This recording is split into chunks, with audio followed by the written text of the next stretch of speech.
Well, hey there, my friends. I am so excited to be sharing another story with you today.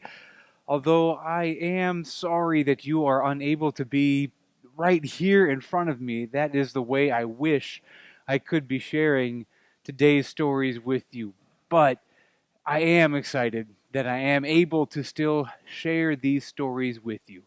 That is the way that I have been trying to look at all of these things that we are experiencing and going through. I've been looking for the opportunities, looking for these new things that we are experiencing. I've been looking for the good things. And I hope that you have been able to do those things too, where you are, hopefully safe at home and with the people that care for you, as I know that I do. I certainly know that Mrs. Matthew and all of your teachers do too. They miss you terribly, especially as we come to the end of our school year. I know that it's been a really exciting year. I have loved, absolutely loved getting to know each of you, and I can't wait to get to know you even more. But as we go forth from here, the short story and stories that I want to share with you deal exactly with that sort of question. Where do we go from here? And sometimes it can be so confusing as to knowing where we need to go. And it just so happened to fit that the story that we are telling here in church this Sunday deals exactly with that question. Jesus is talking to the disciples and is starting to talk about the places that Jesus is going to go. And the disciples ask him, well, how are we supposed to know? And this is the story that Jesus tells his disciples. It's from the Gospel of John. Jesus taught his disciples many things. Don't be sad or worried, he said. Believe in God and in me. God's house in heaven is so big that everyone can have a room. I'm going there to get your rooms ready. Later, I'll come back to take you to God's house. You know the way to where I'm going. Thomas and Philip, they looked confused. What way do you mean? They asked. Jesus said, I'm the way to know God. Because you know me, you know God too. I've taught you about life with God and the good things God wants you to do. Pray. Ask me for anything, and I'll help you to do it. Thomas and Philip smiled. We can follow you and do what you ask us to do.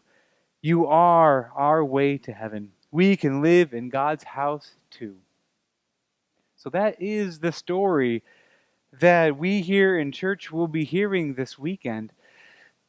But there's another story that I absolutely love very much that I think fits along with this gospel lesson. And I certainly want to share it. And, well, as you start to see here, it has to do with Grover. It's called The Monster at the end of this book, starring lovable, furry old Grover. Oh, well, this is a very dull page. I wonder what is on the next page. What did that say? On the first page, what did that say? Did that say there will be a monster at the end of this book? It did? Oh, I am so scared of monsters. Shh. Listen. I have an idea. If you do not turn any pages, we will never get to the end of this book. And that is good, because there is a monster at the end of this book. So please, do not turn the page. Ah, you turn the page. All right, maybe you do not understand, you see? Turning pages will bring us to the end of this book, and there is a monster at the end of this book. But this will stop you from turning pages. See? I'm trying the pages together so that you cannot. You turn another page! You do not know what you are doing to me. Now stop turning pages. There. I, Grover, am nailing this page to the next one so that you will not be able to turn it. And we will not get closer to the monster at the end of this book. All right, all right, all right.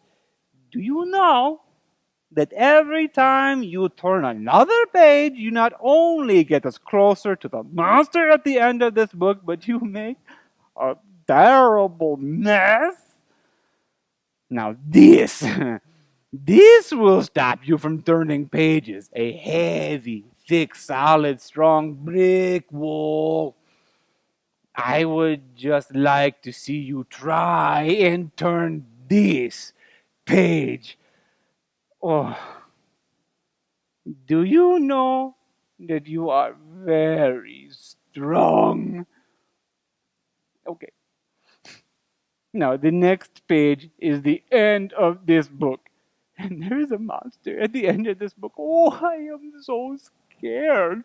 Please do not turn the page. Please, please, please.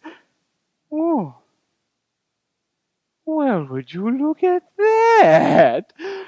This is the end of the book, and the only one here is me. I, lovable, furry old Grover, am the monster at the end of this book, and you were so scared.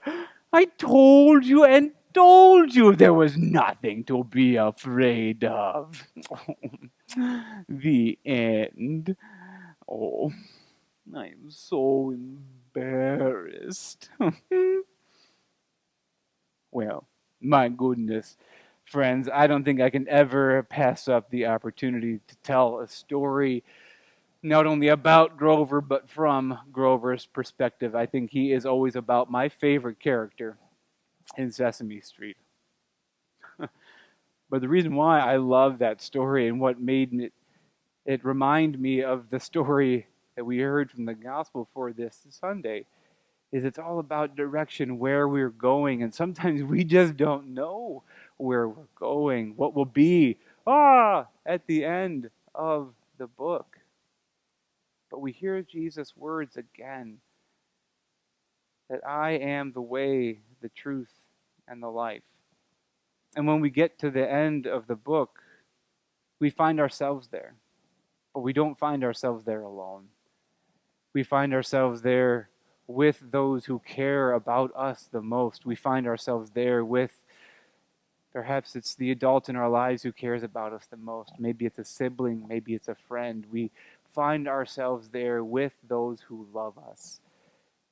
And what I always feel when I'm with somebody who loves me, that is what reminds me of the love of Jesus the most. And that reminds me that I am always with Jesus. That I always have that way, that truth, that life that we heard in that story. That's always guiding me. So that Grover was always the one that was there at the end of the book. We always have that presence with us. So that even though, no, you're not here with me, here in this space, which truthfully, it makes me sad, I know that I'm able to share this story with you this way, and that you're always with me until we can see each other one again. So I hope you enjoy this and have a wonderful rest of your day and in summer, and until we meet again. Bye-bye. Thanks, friends.